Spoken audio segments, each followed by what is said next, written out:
আসসালামু আলাইকুম। আতকিয়া দিবা চৌধুরী স্বাগত জানাচ্ছি এনটিভির মধ্যরাতের খবরে।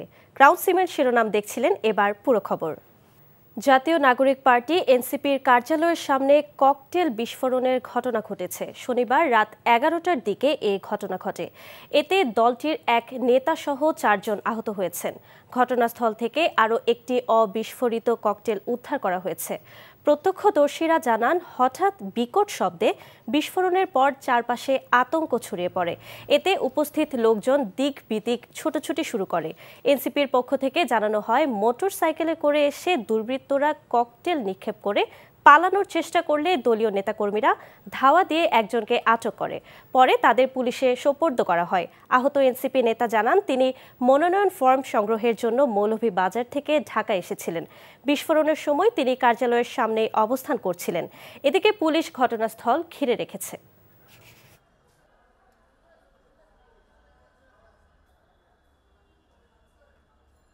আমি ধারণা করছি এগুলা আওয়ামী লীগই হবে, তাদের সন্ত্রাসী বা তাদের যারা আছে দেশকে অস্থিতিশীল করতে চাচ্ছে তারা এগুলোতে। আমরা স্পষ্ট ভাষা বলে দিতে চাই, আমরা বুলেটের সামনে দাঁড়িয়ে বুলেটকে উপেক্ষা করে কিন্তু আমরা বিজয় নিশ্চিত করেছি।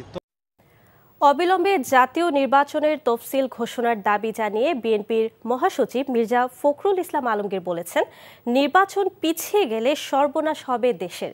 একটি মহল নির্বাচন পেছাতে ষড়যন্ত্র করছে বলেও অভিযোগ করেন তিনি। এদিকে ডক্টর আব্দুল মঈন খান বলেছেন, গণ অভ্যুত্থানের একক কৃতিত্ব ছাত্রদের দিলে তা সঠিক হবে না। পৃথক অনুষ্ঠানে তারা এসব কথা বলেন। ইফতেখার রেজার রিপোর্ট। ঠাকুরগাঁও জেলা মুক্তিযোদ্ধা কমপ্লেক্স ভবনে বীর মুক্তিযোদ্ধা সন্তানদের সাথে এক মতবিনিময় করেন বিএনপি মহাসচিব। এ সময় মির্জা ফখরুল বলেন, একটি মহল নির্বাচন পেছাতে নানা চক্রান্তে উঠে পড়ে লেগেছে।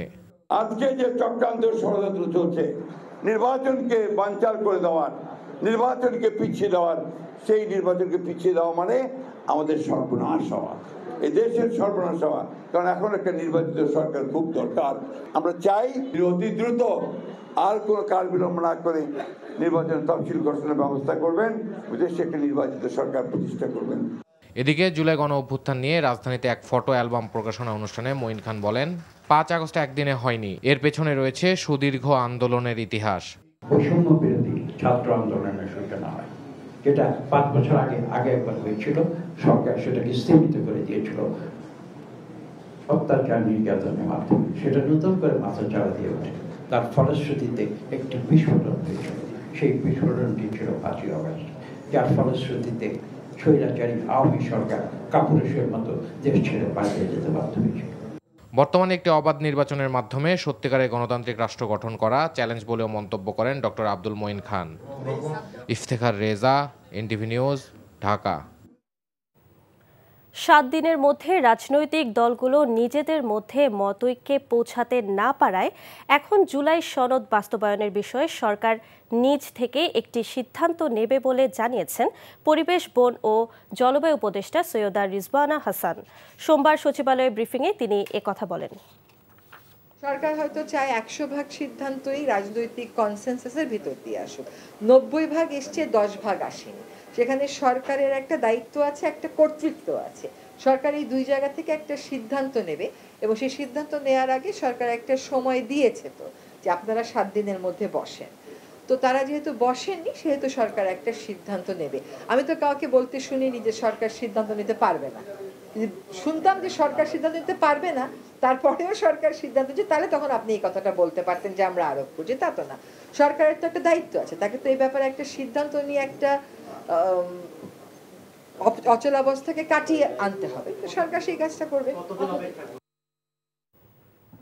জাতীয় নাগরিক পার্টি এনসিপির দক্ষিণাঞ্চলের মুখ্য সংগঠক হাসনাত আব্দুল্লাহ বলেছেন, বিএনপি জিয়াউর রহমানের আদর্শ থেকে শত শত মাইল দূরে চলে গেছে। সোমবার সন্ধ্যায় চাঁদপুর শিল্পকলা একাডেমি মিলনায়তনে এনসিপির চাঁদপুর জেলার সমন্বয় সভায় তিনি এসব কথা বলেন। হাসনাত আব্দুল্লাহ বলেন, আগামী নির্বাচনের আগে অবশ্যই জুলাই সনদের আদেশ বাস্তবায়ন হতে হবে, আর সেই আদেশ অবশ্যই ডক্টর ইউনূসকে দিতে হবে। এনসিপি জোটে যাবে না, এনসিপি স্বতন্ত্র নির্বাচন করবে।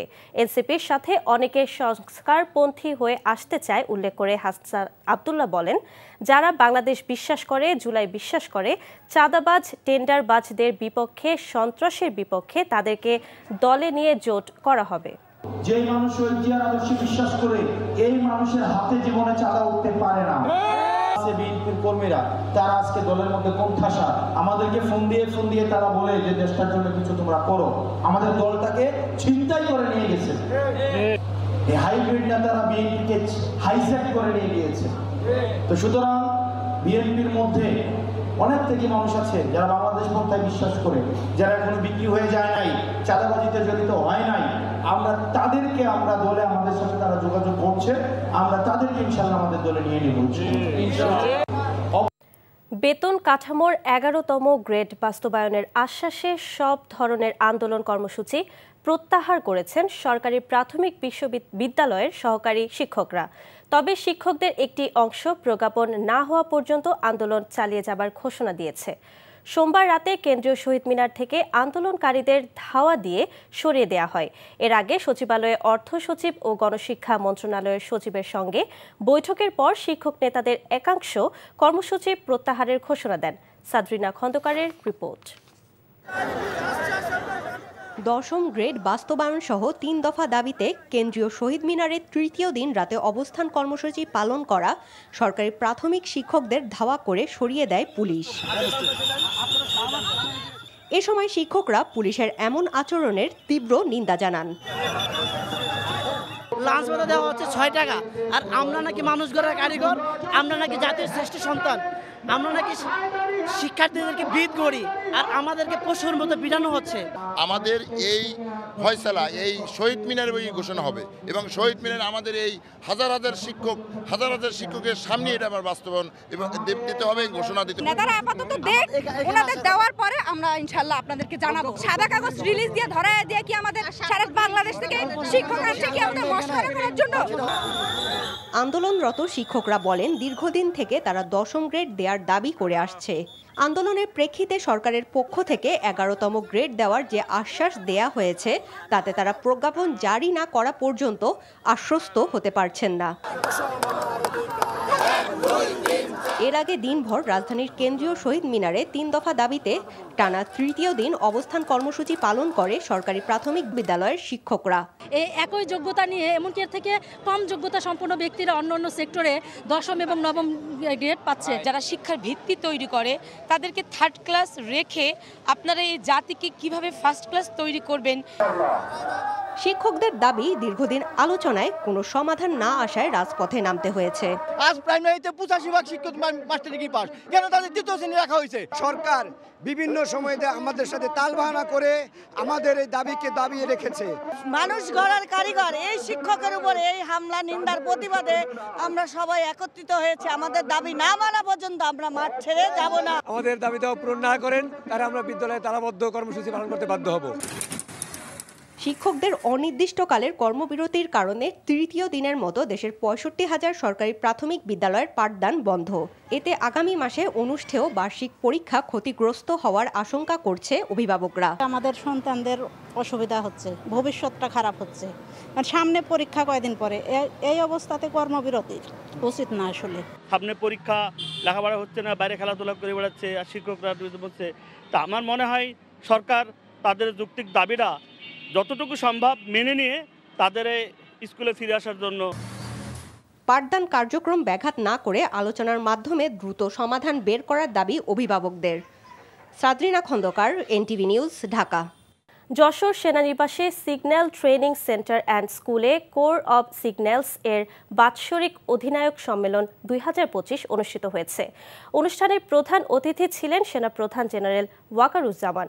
সোমবার দুপুরে STC&S এর অনুষ্ঠান স্থলে পৌঁছালে army training and doctrine command এর জিওসি, 55 পদাতিক ডিভিশনের জিওসি এবং STC&S এর কমান্ডেন্ট তাকে অভ্যর্থনা জানায়। সেনাবাহিনীর প্রধান কোরের প্রযুক্তিগত উন্নয়ন, গবেষণা, পেশাগত দক্ষতা বৃদ্ধি ও ভবিষ্যৎ পরিকল্পনা সহ বিভিন্ন বিষয়ে মতবিনিময় করেন। রাজধানীর উত্তরখানের ভূমিদস্যু উত্তর থানা আওয়ামী লীগের সভাপতি ও জুলাই আন্দোলনে ছাত্র জনতাকে হত্যা মামলার পলাতক আসামি কামাল উদ্দিন চেয়ারম্যানকে সোমবার এক আইনজীবীর চেম্বারে ঘিরে রেখেছে জুলাই আন্দোলনকারীরা। সোমবার হাইকোর্ট এলাকায় কামালকে তার সহযোগী সহ আলমগীর সহ দেখতে পায় উত্তরখান এলাকার ভুক্তভোগী জনগণ। কামাল ও আলমগীরের বিরুদ্ধে গ্রেফতারি পরোয়ানা থাকায় তাদের আটক করে পুলিশে দিতে চাইলে পালিয়ে যায় আলমগীর। কামাল চেয়ারম্যানকে ধাওয়া দিলে সে এক আইনজীবীর রুমে আশ্রয় নেয়। কামাল চেয়ারম্যান যাতে পালিয়ে যেতে না পারে এবং এলাকাবাসী তাকে গ্রেফতারের দাবি জানায়। কামাল চেয়ারম্যানের বিরুদ্ধে বিএনপি নেতাকর্মীদের নির্যাতন সহ ছাত্র জনতাকে হত্যার দায়ে 14টি মামলা রয়েছে উত্তরখান, দক্ষিণ খান ও উত্তরা পশ্চিম ও পূর্ব থানায়। রাজশাহী ইউনিভার্সিটি ডিবেটিং অর্গানাইজেশন রুডোর আয়োজনে প্রথমবারের মতো অনুষ্ঠিত হয়েছে আন্তঃবিশ্ববিদ্যালয় নবীন বিতর্ক প্রতিযোগিতা ফ্রেশার্স ডিবেট চ্যাম্পিয়নশিপ 2025-এর ফাইনাল। সোমবার সন্ধ্যায় বিশ্ববিদ্যালয়ের শহীদ মিনার মুক্ত মঞ্চে প্রতিযোগিতার ফাইনাল অনুষ্ঠিত হয়েছে। ফাইনালে অংশ নেয় রাজশাহী মেডিকেল কলেজ এবং রাজশাহী প্রকৌশল ও প্রযুক্তি বিশ্ববিদ্যালয় রুয়েটের বিতার্কিকরা। এতে বিজয়ী হয় রুয়েট। বিজয়ী দল পাচ্ছেন এভারগ্রিনের সৌজন্যে রাজশাহী কক্সবাজার ভ্রমণ টিকিট। ফাইনালে অতিথি হিসেবে উপস্থিত ছিলেন রাজশাহী বিশ্ববিদ্যালয়ের ছাত্র উপদেষ্টা, ভারপ্রাপ্ত রেজিস্ট্রার রুয়েট ও রামেকের কয়েকজন শিক্ষক। টুর্নামেন্টের মিডিয়া পার্টনার হিসেবে ছিল এনটিভি। বিতর্কের মোশন হচ্ছে এই সংসদ মনে করে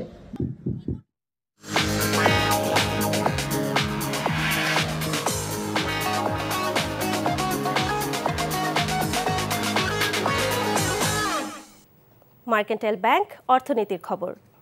নৌপরিবহন উপদেষ্টা অবসরপ্রাপ্ত brigadier general M Shakhawat Hossain বলেছেন, দেশের ক্ষতি করে বন্দরের কোনো টার্মিনাল বিদেশি প্রতিষ্ঠানের কাছে দেবে না সরকার। সোমবার সকালে চট্টগ্রাম বন্দরের লালদিয়া কন্টেইনার ইয়ার্ড উদ্বোধন শেষে সাংবাদিকদের এসব কথা বলেন। পরে চট্টগ্রাম বন্দর কর্তৃপক্ষের নতুন প্রকল্প বে টার্মিনালের পরিবহন টার্মিনাল উদ্বোধন করেন। বন্দরের ট্যারিফ বাড়ানোর বিষয়ে নৌপরিবহন উপদেষ্টা বলেন, ট্যারিফ বাড়ানোর আগে ব্যবসায়ী সহ বন্দরের সব স্টেক হোল্ডার এবং শ্রমিকদের সঙ্গেও কথা হয়েছে। এখন শ্রমিকরা বলছে কথা হয়নি। তারপরও যেহেতু ব্যবসায়ীদের অভিযোগ এসেছে, বিষয়টি বন্দর কর্তৃপক্ষকে পর্যালোচনার আহ্বান জানান উপদেষ্টা। প্রবাসের খবর। মালয়েশিয়ায় বিএনপি ও তার অঙ্গ সংগঠনের উদ্যোগে যথাযোগ্য মর্যাদায় উদযাপিত হয়েছে জাতীয় বিপ্লব ও সংহতি দিবস। এনটিভির স্টাফ করেসপন্ডেন্ট কায়সার হামিদ হান্নান জানান, দিবসটি উপলক্ষে রাজধানী কুয়ালালামপুরের জি টাওয়ার বলরুমে এক আলোচনা সভার আয়োজন করা হয়। অনুষ্ঠানে ভার্চুয়ালি যুক্ত হয়ে সভাপতিত্ব করেন মালয়েশিয়া বিএনপির সভাপতি প্রকৌশলী বাদলুর রহমান খান বাদল। মালয়েশিয়া বিএনপির সাংগঠনিক ও প্রচার সম্পাদক মির্জা সালাউদ্দিন ও এস.এম. বশির আলমের যৌথ সঞ্চালনায় অনুষ্ঠানে ভার্চুয়ালি যুক্ত হয়ে প্রধান অতিথির বক্তব্য রাখেন কেন্দ্রীয় বিএনপির কোষাধ্যক্ষ রশিদুজ্জামান মিল্লাত। বিশেষ অতিথি ছিলেন বিএনপির সহ তথ্য প্রযুক্তি বিষয়ক সম্পাদক এইচ.এম. সাইফ আলী খান। স্বাগত বক্তব্য রাখেন মালয়েশিয়া বিএনপির সভাপতি ডক্টর এস.এম. রহমান তনু। এ সময় উপস্থিত ছিলেন মালয়েশিয়া বিএনপির সিনিয়র সহসভাপতি মাহবুব আলম শাহ, সহসভাপতি তালহা মাহমুদ, দাতো আব্দুল জলিল লিটন, সহ সাধারণ সম্পাদক কাজী সালাউদ্দিন, মালয়েশিয়ার যুগ্ম সাধারণ সম্পাদক সোহরাব হোসেন, বিএনপির দপ্তর সম্পাদক আমিনুল ইসলাম রতন, যুবনেতা জসিমউদ্দিন প্রমুখ।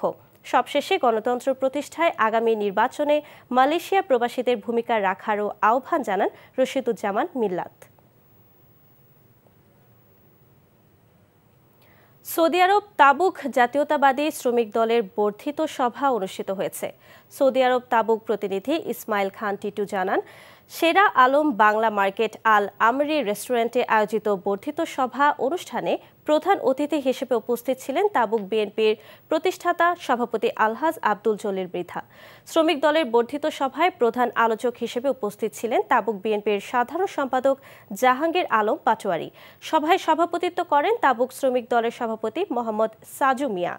তাবুক শ্রমিক দলের প্রধান উপদেষ্টা ইদ্রিস আলীর সঞ্চালনায় উপস্থিত ছিলেন তাবুক বিএনপি সহসভাপতি জাভেদ মৃধা, যুব দলের সাধারণ সম্পাদক নজরুল ইসলাম, স্বেচ্ছাসেবক দলের ভারপ্রাপ্ত সভাপতি এস.এম. সাইফুল ইসলাম, তাবুক লক্ষ্মীপুর জেলা জাতীয়তাবাদী ঐক্য পরিষদের সভাপতি আব্দুল কাদের দুলাল, শেরে আলম, শাখা বিএনপি সভাপতি জামাল খন্দকার, স্বেচ্ছাসেবক দলের সিনিয়র সহসভাপতি ফারুক হোসেন, শ্রমিক দলের সহসভাপতি সিরাজুল ইসলাম খান, সাংগঠনিক সম্পাদক আব্দুর রব প্রমুখ। বর্ধিত সভা শেষে আব্দুল কাদের দুলালকে তাবুক প্রাদেশিক শ্রমিক দলের ভারপ্রাপ্ত সাধারণ সম্পাদক ঘোষণা করেন অনুষ্ঠানের প্রধান অতিথি আলহাজ আব্দুল জলিল মৃধা। মালয়েশিয়ার রাজধানী কুয়ালালামপুরের অদূরে জালান গেন্টিং ক্যালাং এর ডানোকোটা সেতাপাকে স্থানীয় মালয়েশিয়ান ও ইন্দোনেশিয়ান সহ বিভিন্ন দেশের পর্যটকদের রসনার তৃপ্তি মেটাতে উদ্বোধন করা হয়েছে রেস্টুরেন্ট রিজ কিচেন। এনটিভির স্টাফ করেসপন্ডেন্ট কায়সার হামিদ হান্নান জানান, বাংলাদেশি প্রবাসী ব্যবসায়ী রিজ কিচেনের কর্ণধার নরসিংদীর কৃতি সন্তান রাসেল ইয়াসিনের উপস্থিতিতে ফিতা কেটে উদ্বোধন করা হয়। উদ্বোধনী অনুষ্ঠানে স্থানীয় মালয়েশিয়ান সহ বাংলাদেশি ব্যবসায়ী ও কমিউনিটির প্রায় সহস্রাধিক প্রবাসী বাংলাদেশিরা উপস্থিত ছিলেন। উদ্বোধন শেষে প্রতিষ্ঠানের কর্ণধার রাসেল ইয়াসিন বলেন, মালয়েশিয়ার বিভিন্ন প্রদেশে থাকা প্রবাসী বাংলাদেশি ব্যবসায়ীরা বাংলাদেশি খাবার দোকান দিলেও স্থানীয় মালয়েশিয়ান ও ইন্দোনেশিয়ান খাবার রেস্টুরেন্ট সংখ্যা খুবই কম। মূলত তাদের কথা চিন্তা করেই তিনি এই রেস্টুরেন্ট দিয়েছেন। এখানে বাংলাদেশিরা এসে বিদেশি খাবারের স্বাদে গ্রহণ করতে পারবে। তিনি রেস্টুরেন্ট সফলতার জন্য সবার কাছে দোয়া চেয়েছেন। এই ছিল মধ্যরাতের খবরে। এই খবরের ভিডিও সহ আপডেট জানতে ভিজিট করুন এনটিভি অনলাইন www.ntvbd.com। এছাড়াও এনটিভির জনপ্রিয় সব অনুষ্ঠান ও খবরের আপডেট জানতে ভিজিট করুন আমাদের ইউটিউব ও ভেরিফাইড ফেসবুক পেজ। এতক্ষণ সাথে থাকার জন্য ধন্যবাদ সবাইকে।